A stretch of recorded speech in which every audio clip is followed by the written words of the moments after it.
Good evening, everybody. Thank you for joining us for another exciting webinar.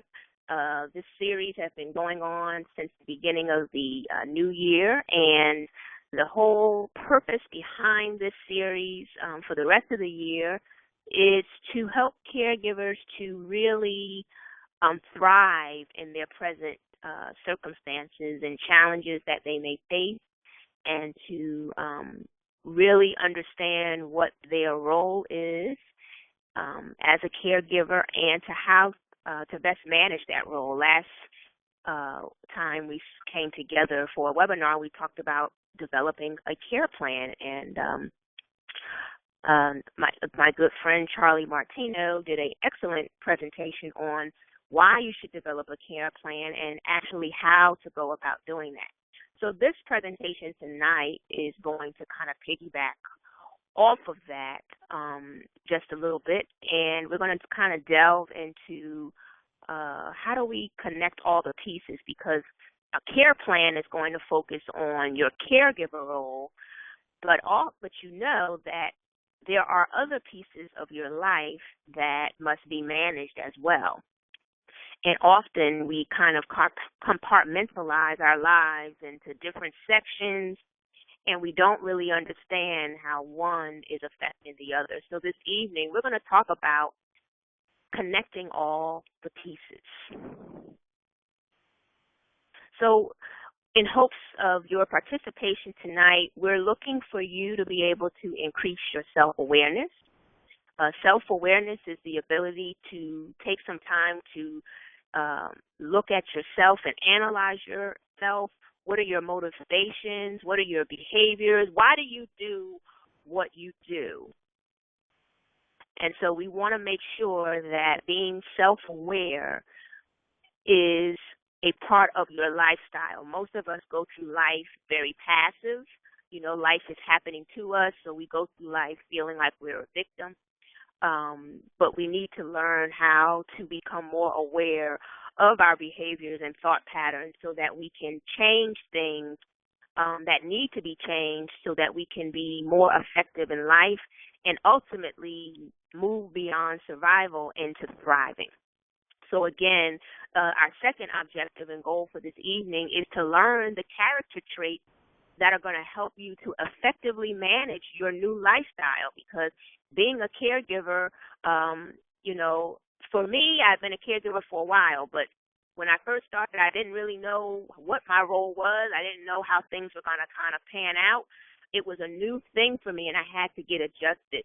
So unless you have been, a caregiver for a long time, you probably have not adjusted to your new lifestyle just yet, because you don't know what to expect. Maybe you haven't developed that care plan or life plan or what have you, and maybe you were thrown in this situation so that you are just trying to get through. You're just trying to survive. You haven't gotten to the part where you're really thriving in life despite the challenges that you may be facing from the fact that you are in this new caregiver role.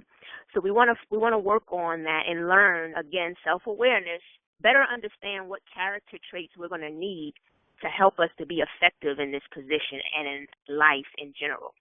The next thing we want to focus on is how do you anticipate, embrace, and effectively navigate change? A lot of people don't like change.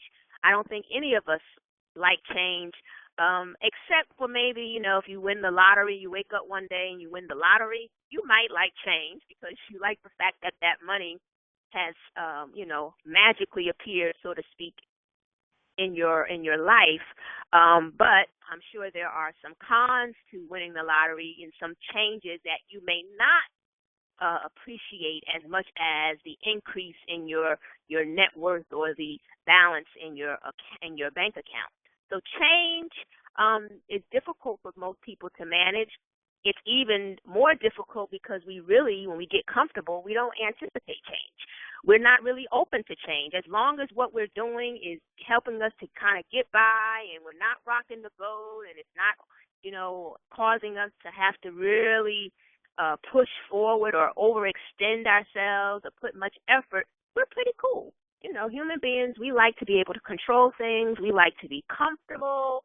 We don't really want to have to deal with the whole change aspect. And I think just recently I watched a snippet of Oprah Winfrey's Super Soul Sunday, and she had a gentleman on there that mentioned and was talking about why we don't like change. And he said something that I thought was quite profound. He said that we don't like change because we don't like letting go. We're good at holding on, but we're not good at letting go. And I think all of us can identify with that at any aspect of our lives, whether whether the change came as a result of us being a caregiver, or the change came with us having to, get a new job, move to a new place, what have you. Change is just a difficult thing for most of us.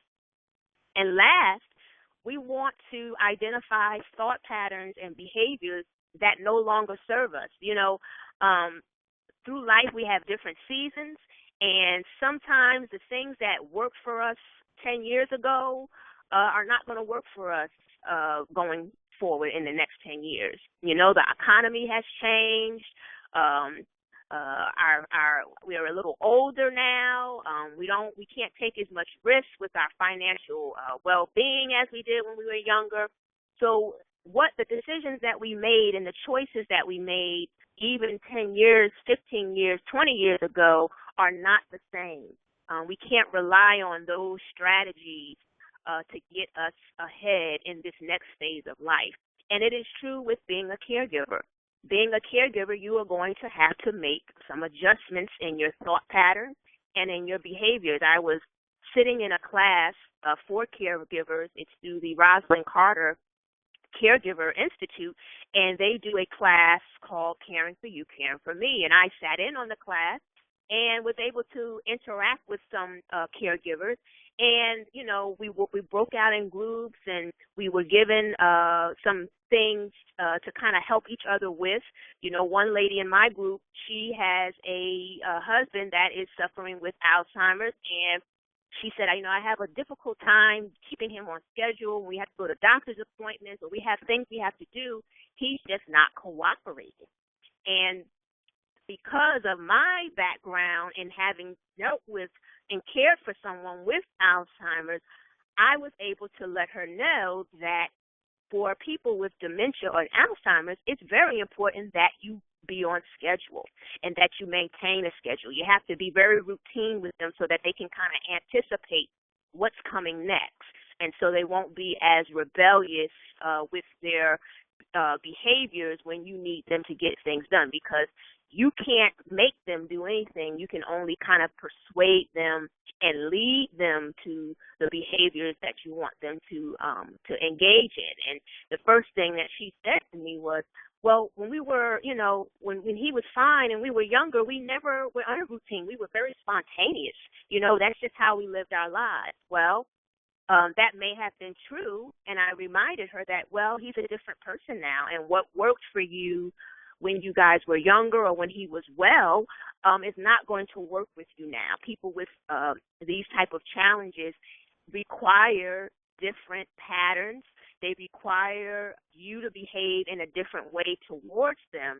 And so it was important that she identify that the way that she used to live and the things that they used to do, the way that they used to do them, are no longer serving her anymore. They're no longer serving her husband because they're not able to meet the goals that they have, which can be as simple as just getting out of the house in the morning to go to a doctor's appointment and to arrive on time, or to eat lunch, or to get dressed, whatever that challenge may be. So this evening, I'm hoping that this class will give you some real clear understanding about self-awareness, about why you do what you do, and even help you to better understand the ones for whom you're providing care, because the reality is that they have a new lifestyle now. Maybe their memory isn't as good. Maybe there's some physical limitations that they're trying to adjust to. So just like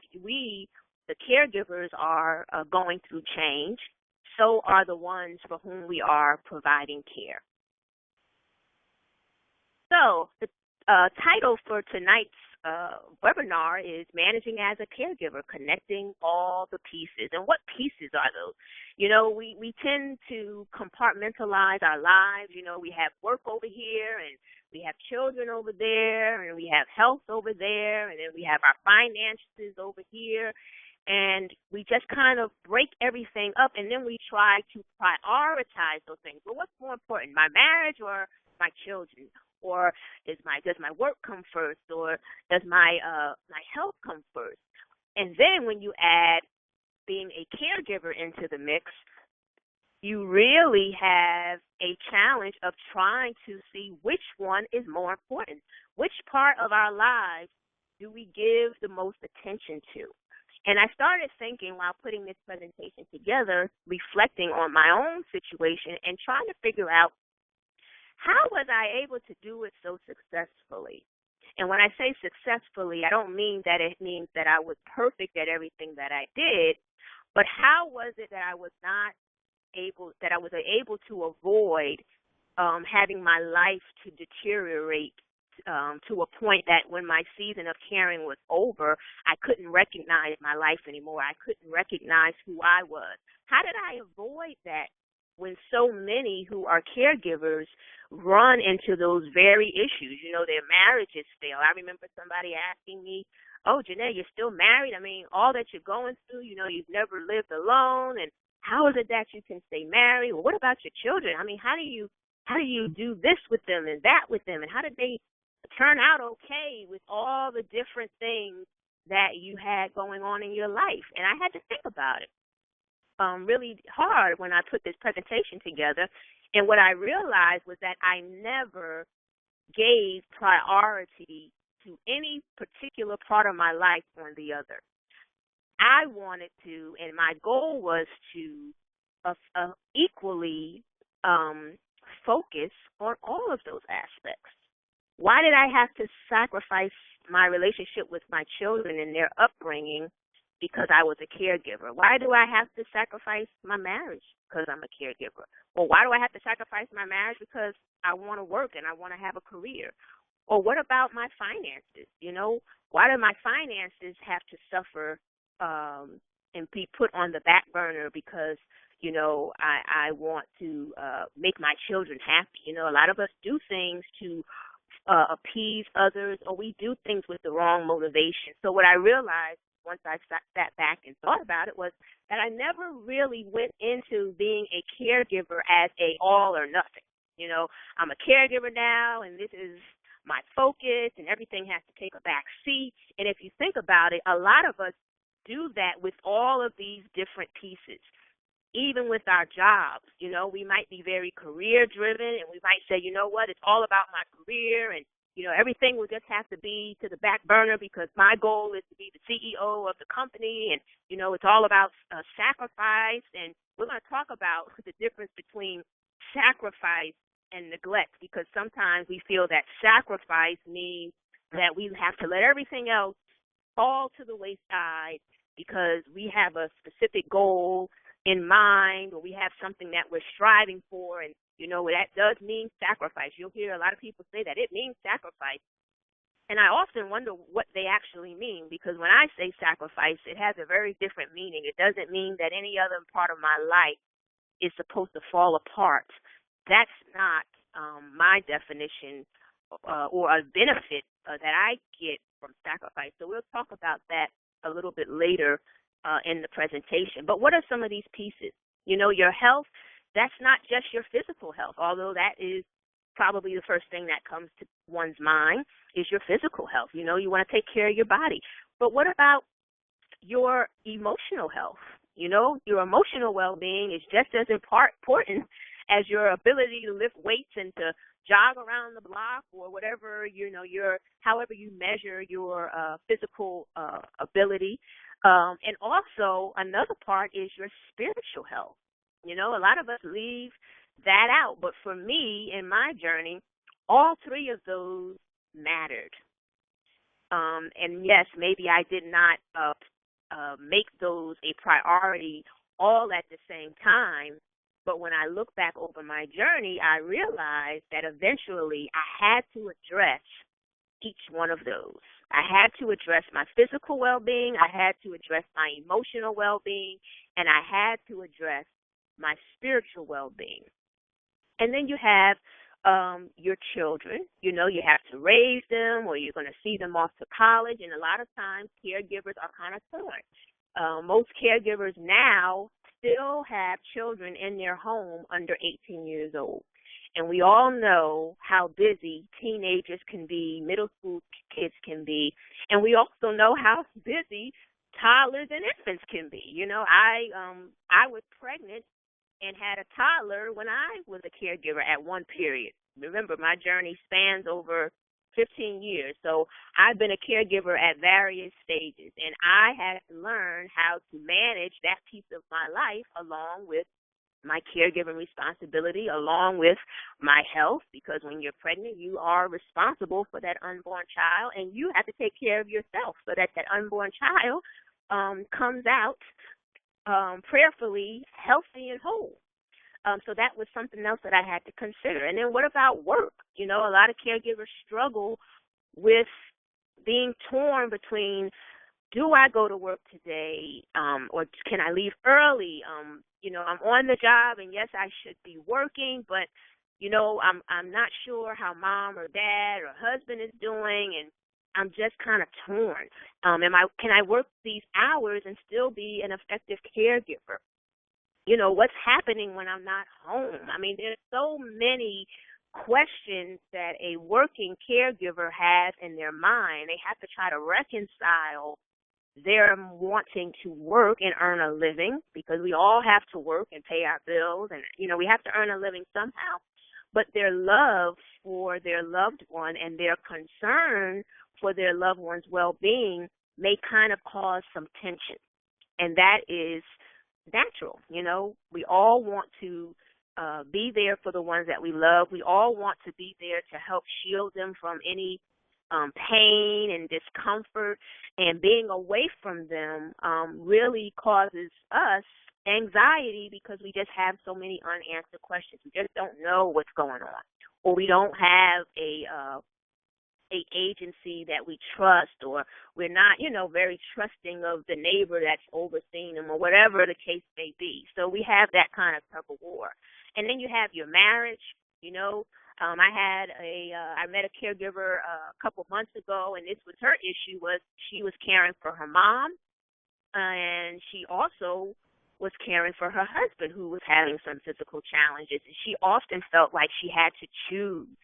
You know, her mom would start acting out for attention for whatever reason, and then the husband was starting, and she was just kind of driving herself crazy trying to figure out, how do I, you know, deal with the marriage portion of my life? Because after all, he is somebody that I love, and I did dedicate my life to being with him and being there for him, as the verse says, in sickness and in health. So, you know, how do I deal with that? And then there's the financial part. You know, it costs money to care for people, you know, and if they don't have their own resources, then that probably means you're going to have to contribute in some way, shape, or form to the caring of them and their well-being. And that can definitely pose a financial strain, because, one, statistics are showing us that many of the children of caregivers, they are not actually leaving the home. Or if they leave the home, they actually come back. And because they come back because they can't find jobs, they're, you know, this generation, the millennials, are not able to gain any financial traction so that they can become independent people. And so they're really relying on the foundation that their parents have built as a way to survive. And so now you have children that are unemployed or underemployed, which, you know, they're bogged down with debt. They're trying to, you know, do with the best that they can, but just circumstances that are beyond our control as far as, you know, the financial environment that we're in causes a problem.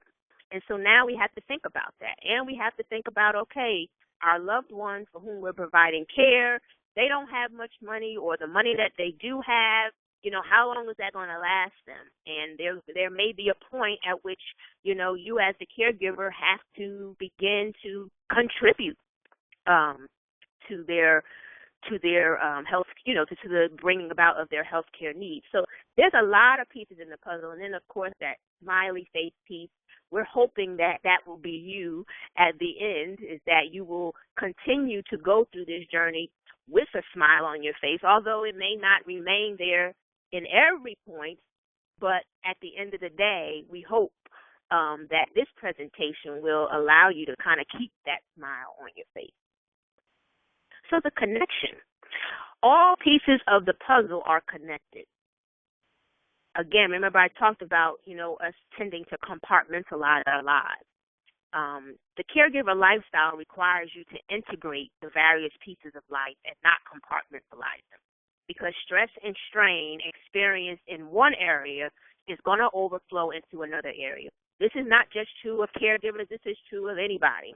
If you're not happy at home, it's going to affect your work life. It's going to affect your relationships with your friends and your children. It's going to affect your health, and it's going to affect your finances, because you may not be able to get those promotions. You may not be able to do the things that you need to do to advance financially.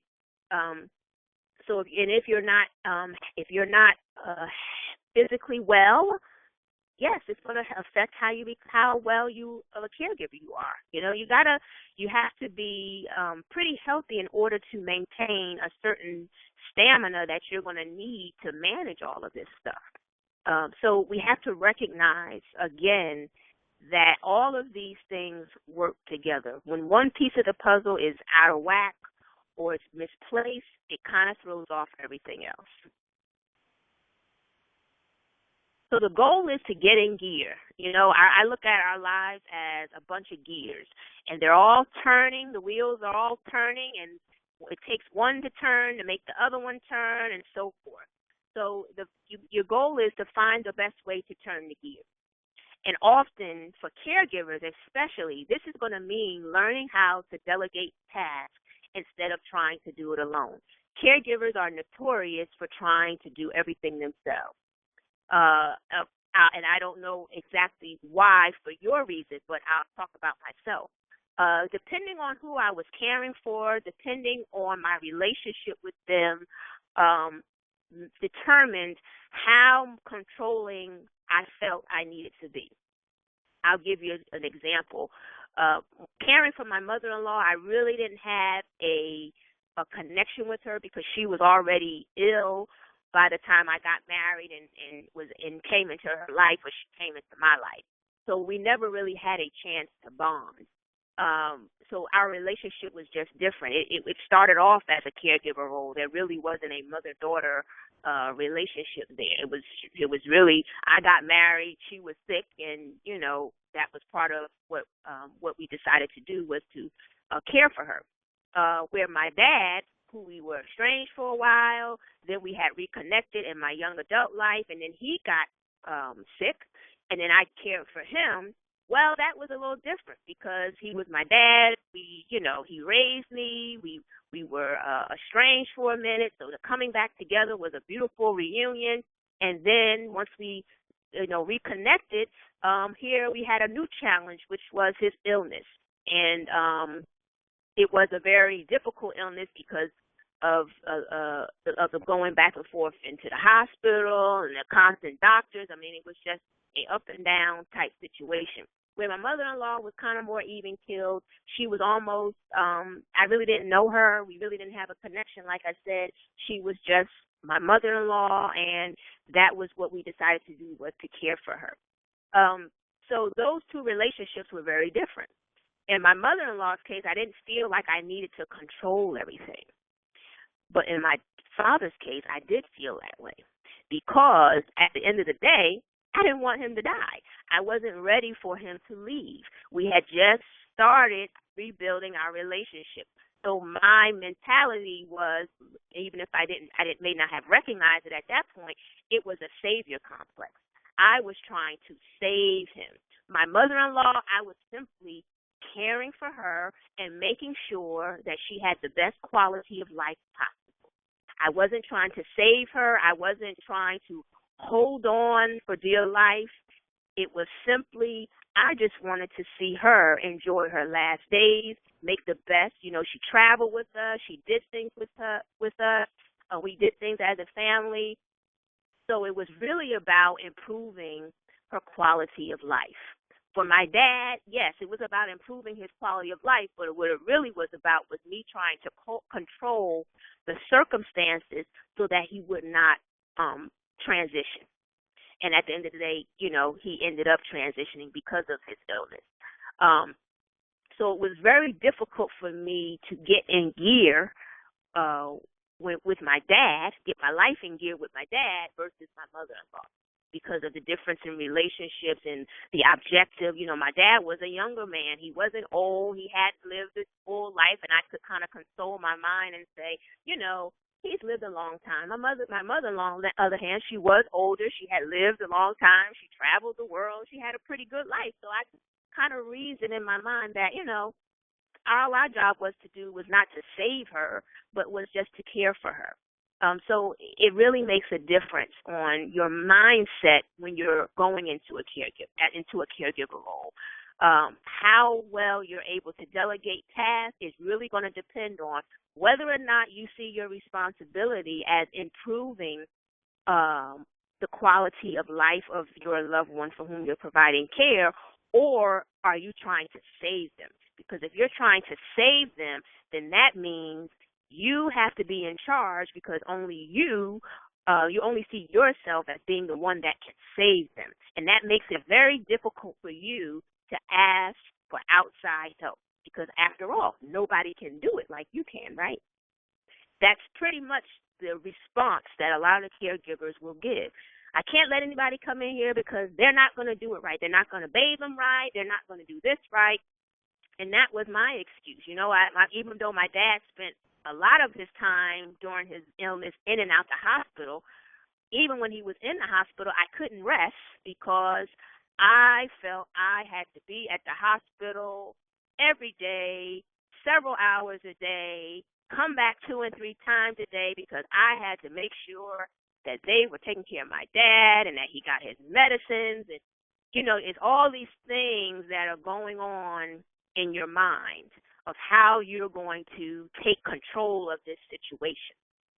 And eventually I burnt myself out to the point that one day I remember getting ready to go through my whole routine of going back and forth to the hospital. And, and he was in a hospital that was probably about 30 minutes across town. So that's really, an hour's drive both ways. And, it was just crazy. And I woke up one day and I really wanted to go, but my body and my mind would not let me. I was just worn out. I was burnt out. I couldn't do it. It was almost like my body just would not cooperate.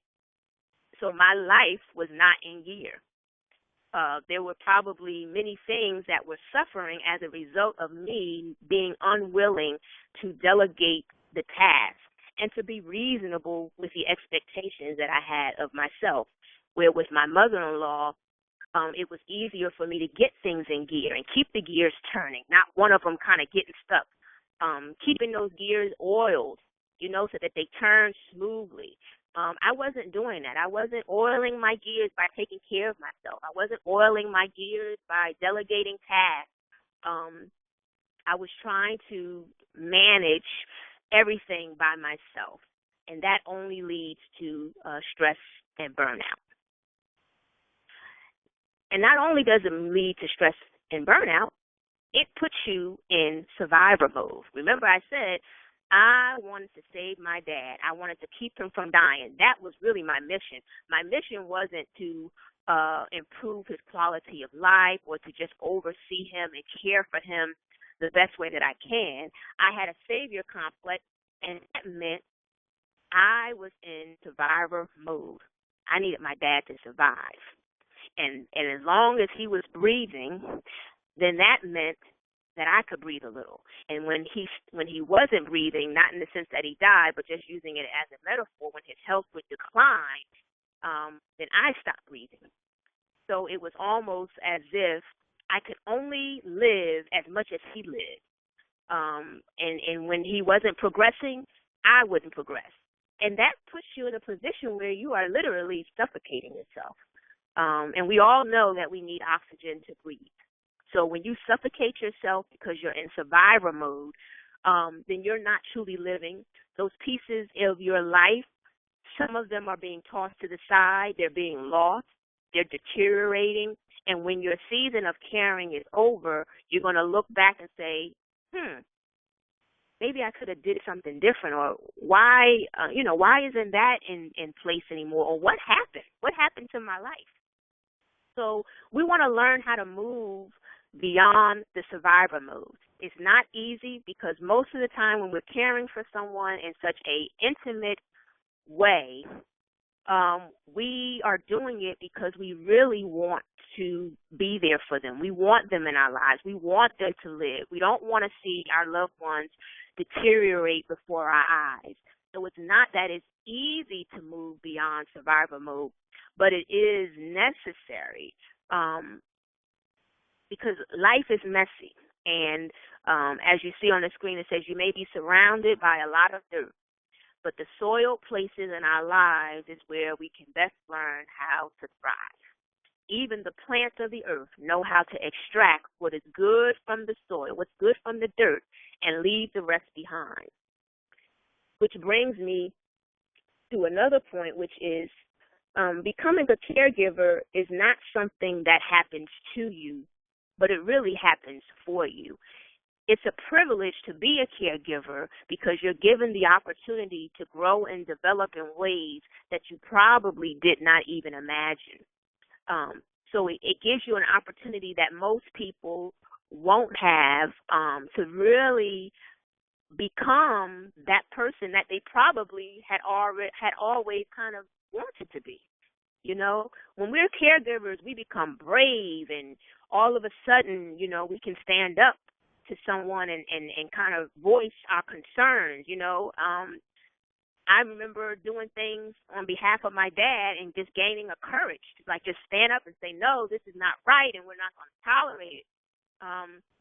Where maybe before I might not have been so passionately vocal about health care. We always hear people say you have to be your own health care advocate. Well, I was definitely an advocate for my dad. I mean, there were some times that I really had to get loud and really crack the whip on the healthcare professionals that were caring for him to get him the best care. And that might not have been something that I would have done even for myself. But when you're put in those kind of pressured situations, it brings out things in you that you probably didn't even realize that you had. So, because the plants know how to extract what's good from the soil, we have to learn how to extract what's good for us from the dirty and messy places of our lives and leave the rest behind and not get stuck in just trying to survive through a particular situation. So what is survival mode? Constant feeling of being overwhelmed. It's always so much, and there's too much going on. You just feel like the weight of the world is just on your shoulders. Caregiver tasks become increasingly viewed as a burden. When I first start out on my caregiver journey, it doesn't matter who I was caring for, I was always happy. I can't wait to do what I got to do, and I like to see them flourish because of the things that I'm able to do as far as helping them to increase their life. For my mother-in-law, when she lived by herself, she would sit in the dark and she wouldn't go anywhere, and that's part of her, that was part of her illness. But when we brought her home, she would walk around and we would go out and she would laugh, and it was good to see her make that transition from where she was when she lived alone to where she is now. And then things, would start to decline because of her illness. But at the end of the day, I really enjoyed it. But as time went on, I could notice that I was getting a little tired. I was getting a little stressed. The things that I used to enjoy doing for her weren't that enjoyable anymore. There was a change. The same thing with my dad. There was a change. I enjoyed caring for him and watching him go through and get better at times. But after a while, the way that their illnesses were, it was just very up and down. Some days you think they're pulling through and everything's going to be all right, and then the next day they take a step back in their health, and now you're down again. And when that process lasts, when you go through that a long time, eventually you'll get tired if you don't have the right mindset and if you don't have people that can help you through that. So your tasks are becoming more and more of a burden. The things you once loved doing for your loved ones, you don't really have that same enthusiasm anymore. Another point is certain areas of your life are neglected. You always promise yourself or others that you're going to get it done later. I'll get it done later. When you hear yourself saying that, that means something is getting left out because you're constantly saying that. Being self-absorbed.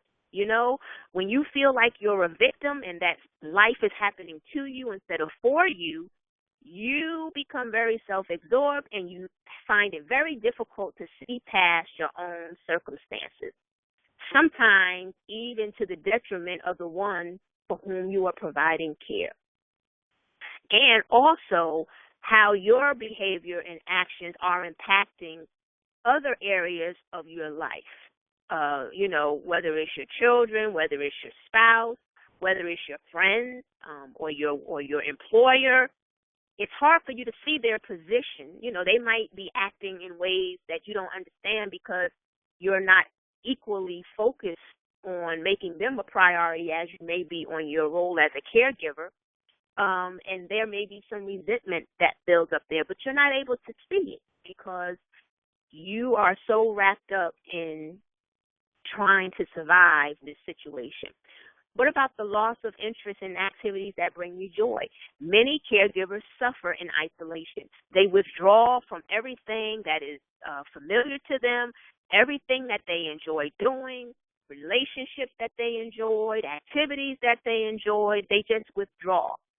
Isolation does not work for the ones for whom we're providing care, because we all know that when people have any kind of challenges in their health or in their body, people tend to, fade away. They don't have time.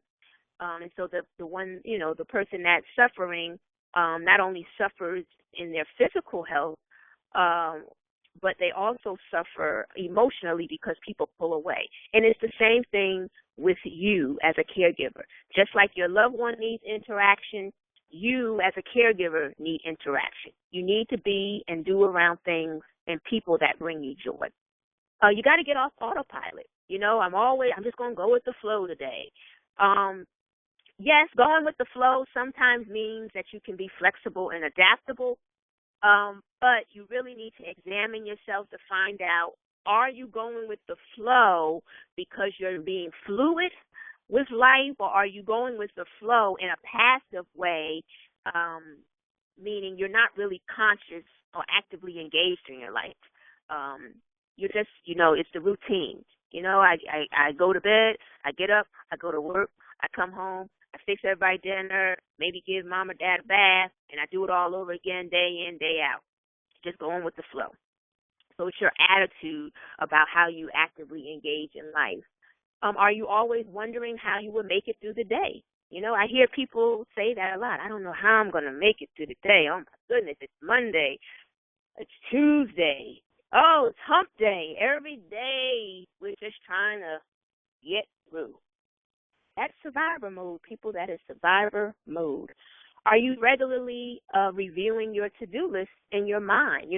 How many of us go to bed and we're just thinking about, oh, what I got to do, oh, what I didn't get done today, what I got to do tomorrow, what I got to do next week, and that list is like a tape just rolling around through our minds, and we're becoming increasingly frustrated because we're trying to figure out how we're going to get all this done. There's so much already that I haven't done, and so if that's constantly plaguing in your mind, then you are in survival mode, because that's your way of trying to cope with the fact that you just have so much to do. Sometimes it makes us feel good, or we feel productive when we kind of say, well, I thought about it, it's on my mind, Although that's not being productive, it just kind of makes us feel better that if we paid it a little attention, and that means, at least we did something. What about thinking that you're not working hard enough? Like, if you could only do a little more. I remember feeling that way with my dad. If I remember, I was it had a savior complex. So, I figured if I gave 210%, he's going to get better. He's going to live forever. So it was nothing that I never gave myself a break. I never cut myself any slack because I never felt that I was doing all that I could do, although I really was. Modern medicine is a wonderful thing. It saves lives. It extends life. And he probably would not have, my dad, he probably would not have survived with his condition as long as he did if modern medicine did not exist. But at the end of the day, I have limitations. Modern medicine has limitations, and that is just a reality of our human existence. So although I was taking him to his doctor's appointments, making sure he took his medicine, making sure he had everything he needed and needed to be, got where he needed to go, that just wasn't enough for me. I was constantly thinking, I just got to make it through this point, and if we can just get him past this hump and I can just hold on a little longer, even though I'm tired, we might just be able to, survive this thing. So again, it always went back to survival mode. Instead of thriving, meaning I could have spent more time really focusing on just enjoying him, and we enjoy each other of the time we had left, but instead I spent a majority of my time in survival mode. What about thinking you need to hold on just a little longer until things improve or get better? Sometimes we don't want to accept the reality of a sickness or a disease that our loved ones is challenged with. We want to kind of tune it out. We don't want to think about the possibilities of the future.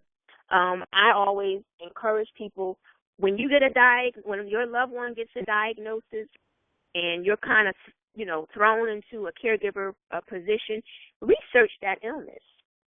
That part helped me tremendously to research the illness, understand what could possibly happen, so that as I would see things change, I could say, they did say that was part of the disease. It really kept my anxiety level down because I already knew kind of what to expect. I knew what changes to watch for, and so I really wasn't taken by surprise when a crisis in my loved one's health occurred. It was like, okay, I kind of knew this was going to kind of be the path that we were going to go down.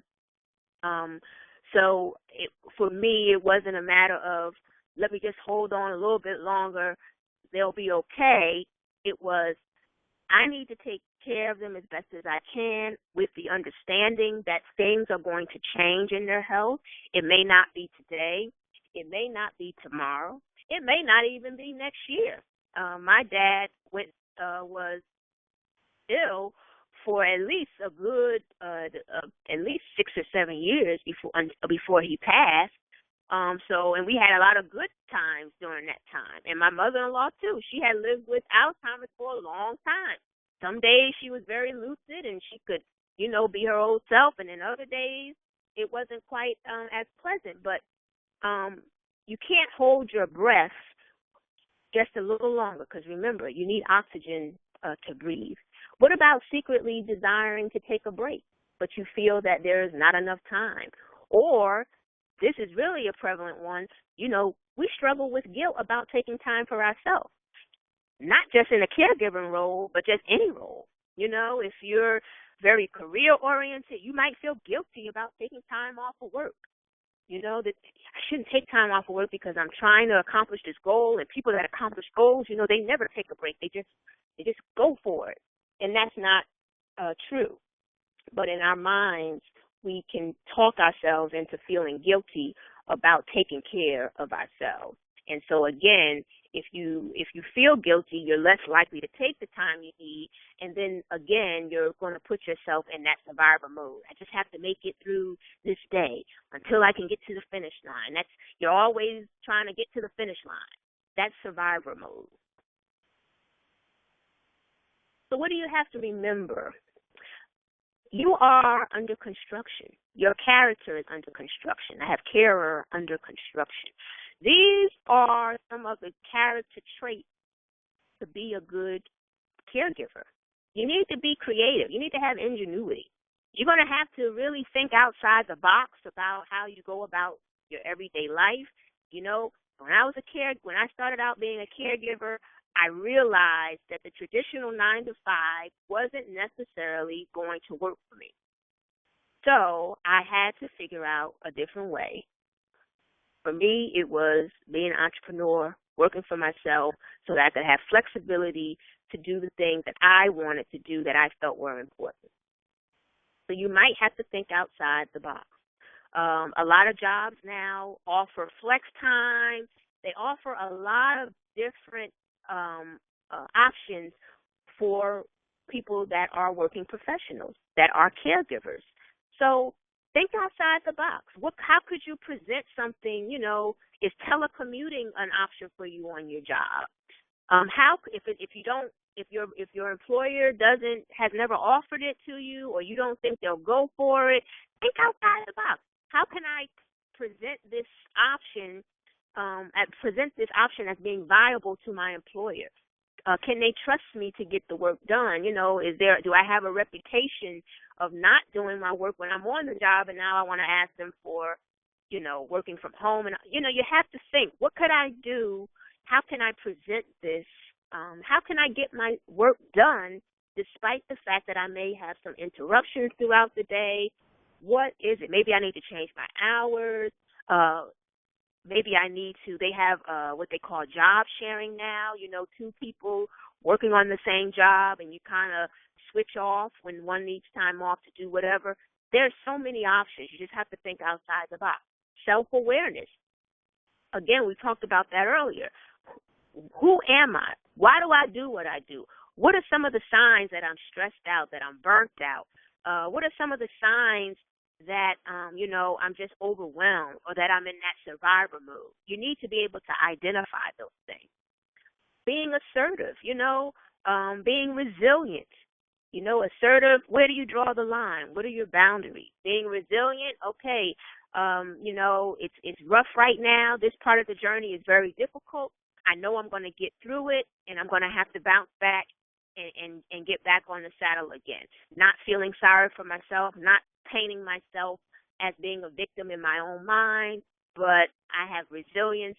Life may have threw me a curveball with the caring of my loved one. Maybe their illness is not improving. It's progressing, and that was kind of a setback. Maybe we got a diagnosis that we weren't really expecting. Well, you're going to have to be resilient in dealing with that. What about your confidence?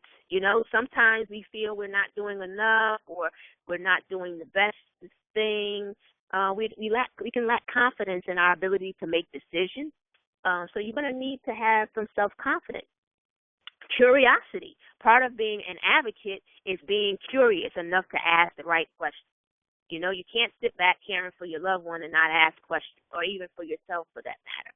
You have to say, now the doctor said this, and why? Why is that?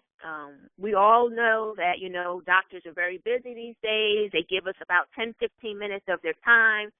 And if you don't have your set of questions lined up when you go into the doctor's office, you're probably going to be sent home with some unanswered questions that could be of very much of an importance to you and your loved one. So you're going to have to be curious. You're going to have to find out about that illness or sickness that the doctor has just described to you and your loved one. What is it all about? What can I expect to come out of all of this? What are the treatment options? Educate yourself, but you have to have a certain level of curiosity in order to really know the questions to ask. Being proactive instead of reactive, again, A victim says, oh boy, this is happening to me. Okay, what am I going to do about this now? But a carer that is proactive says, this is what I can anticipate possibly might happen. How can I prepare myself just in case this happens? Or this is likely to happen, so let me prepare myself. If your loved one has a long-term illness, especially like Alzheimer's or dementia, it's likely that it's most probable that they're going to transition with that disease in full swing. So are you going to be able to keep them at home for the long term? Are they going to have to go into a facility? What am I going to do? How am I going to make sure that they're protected, that they don't wander? All these different things that you need to be proactive with, and not just waiting for the crisis to happen before you respond. Because we know what happens when we're in a crisis. We freak out, we panic, and we make very poor decisions. Identify your boundaries. You have to be realistic about the tasks you can perform as a caregiver. Everyone has a different set of circumstances and individual limitations concerning the available amount of time, money, and energy they have. You know, every caregiver situation is completely different. None of the situations that I found myself in were the same. I had to handle them each differently because they were different diseases, different people, a different period or stage of my life, and I had to redefine what my boundaries were. And with each experience, I got better and better.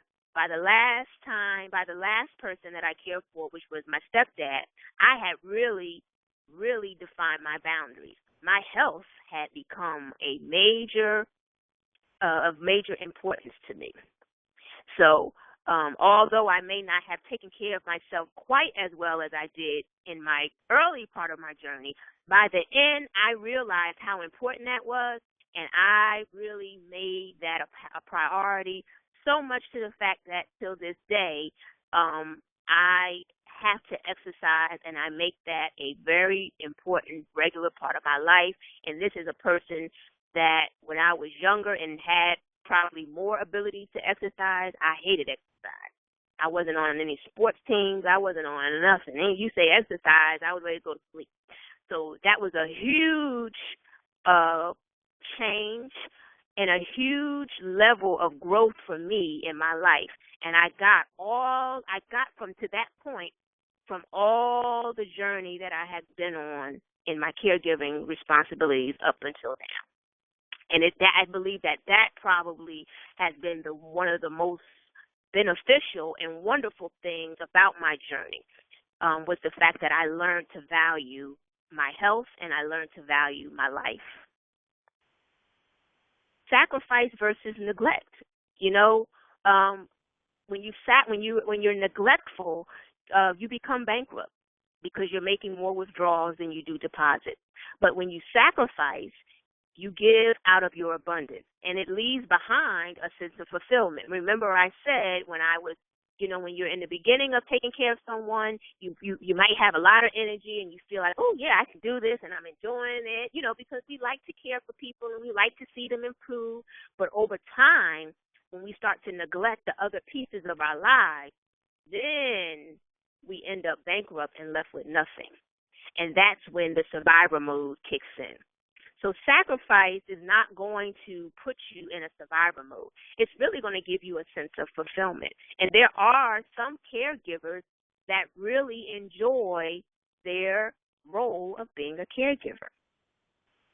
So it is possible to sacrifice, meaning you give up something that you really want to keep, and it really gives you a sense of fulfillment. It's just like helping someone. If I go to the shelter on Christmas or Thanksgiving and I feed the homeless and I talk with them and I put a smile on their face, that brings me a sense of fulfillment. Yeah, I sacrificed my time because me and my family, we could have been home, sitting watching Christmas movies and opening up gifts, but instead we decide to go out and bring some holiday cheer into the lives of someone else, and that brought us a sense of fulfillment. But we weren't neglectful in the things that we needed to do as a family. we were left with more than when we came to the shelter. So that's the difference between neglect and sacrifice. And I think being sort of self-righteous sometimes, we can kind of confuse the two in how we look at it. So, for example, neglect it could be the result of self-righteousness or being egocentric attitude of, look what I've done, I'm having to give to so much to, look how great I am. None of my other family members are doing anything. I took care of mom and dad, and you start to become very braggy about what you're doing. But when you're sacrificing, you don't really talk much about all that you've done. You focus on the fact that, wow, this person is really improving. Maybe they weren't taking their medications like they were supposed to, and now I've been able to, get them to take care of their medications, or I've gotten them to be more social. And so your attitude as to how you look at the role you're playing, it changes. So what are the 8 keys for managing as a caregiver? And we're going to wrap it up. One is acknowledge and embrace the new opportunities and choices present circumstances offer. Don't resist change by attempting to live your life as usual. Remember, I gave you the example of the lady that was in my Caring for You, Caring for Me class, and she, her and her husband were used to being spontaneous. Now he has Alzheimer's, and she's saying to me, I don't want to be on a routine because that's not what we used to do. Well, the reality is that's not going to work anymore. That strategy of how you lived your life in the past no longer suits you at this time, and you have to be willing to change and to embrace the new opportunities and choices that you have. Number 2, take time to identify and reflect on what's truly important and write it down. Again, self-reflection, introspection, that all comes under the self-awareness.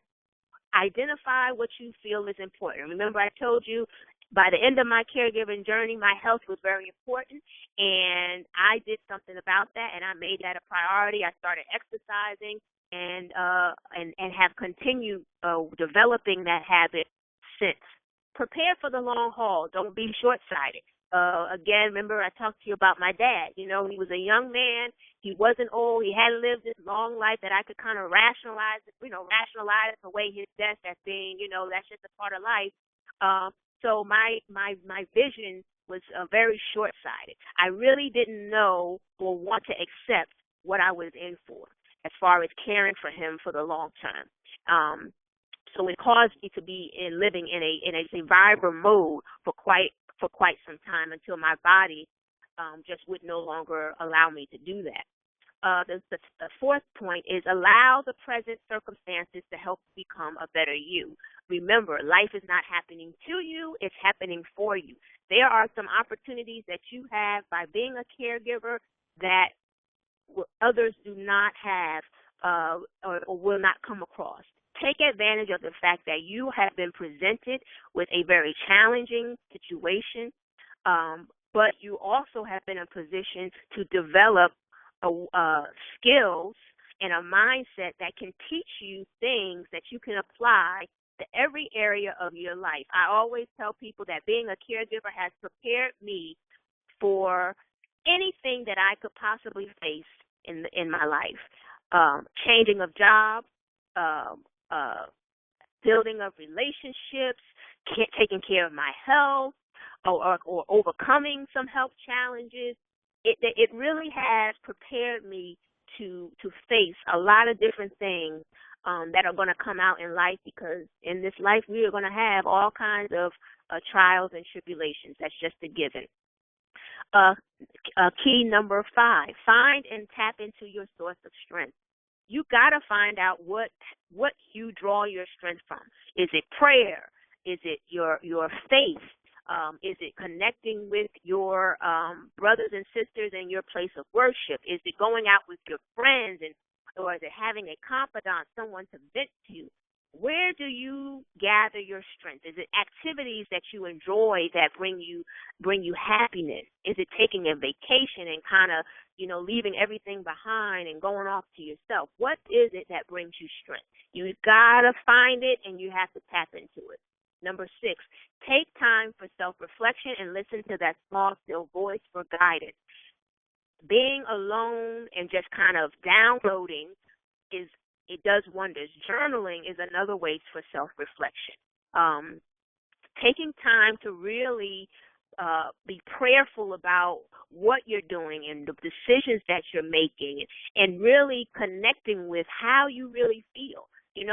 I had to learn how to acknowledge the fact that I didn't always want to be a caregiver, and I didn't always like it, because sometimes we feel bad because we feel like we should like to do this.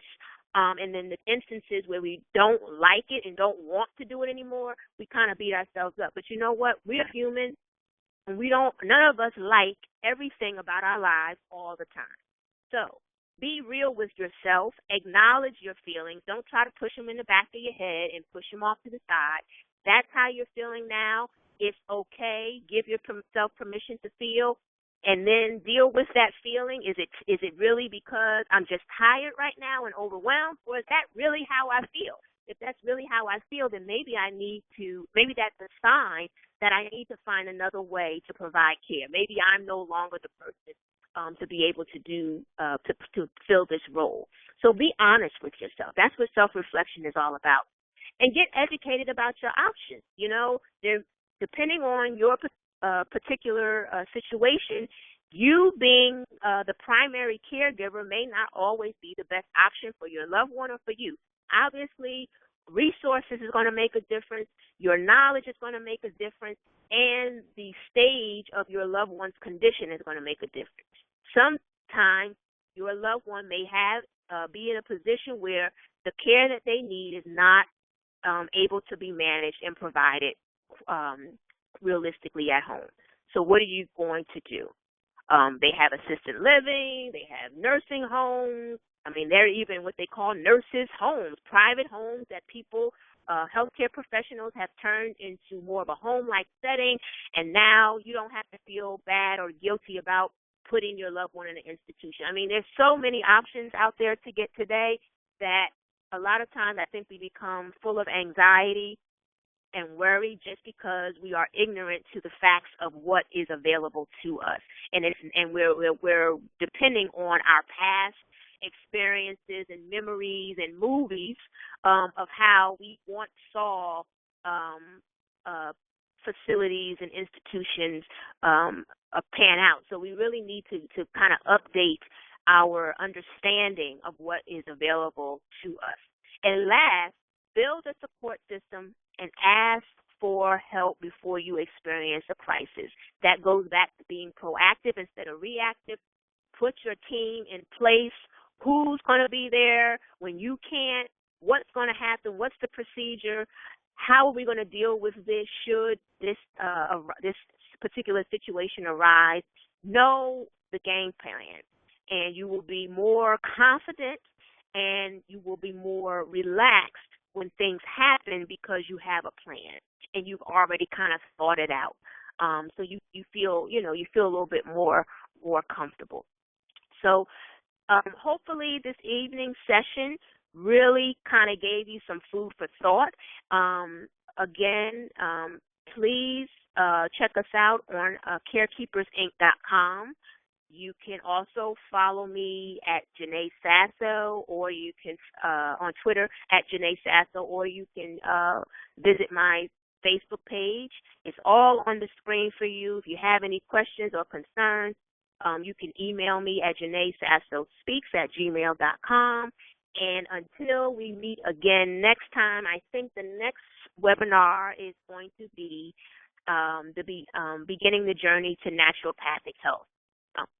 One thing that you will know about me is I am a big supporter of natural health, holistic health. I love conventional medicine for the advances that it has made. However, I will never stop promoting natural healing and wellness that is not coming out of the conventional healthcare community. I feel that our environment provides us a lot of the things that we need to bring about health and healing. So because I am a big supporter and campaign a lot for caregivers taking care of themselves, their wellness. A lot of our webinars are going to be focused on giving you information that you can use so that you don't have to rely on pharmaceutical drugs and all kinds of man-made synthetic things to put in your bodies to try to cover up symptoms. But we are about wholeness and finding the root of the problem and making sure that you are not spending your entire life in survival mode. Because, you know, when your health is not good and you're just popping a pill and you're not really dealing with the root of the cause of the illness, you're in survival mode. And most of us are medicating ourselves so we can remain in survival mode rather than getting healed and becoming whole. So that is all for this evening, and we look for you to join us next time. Good night.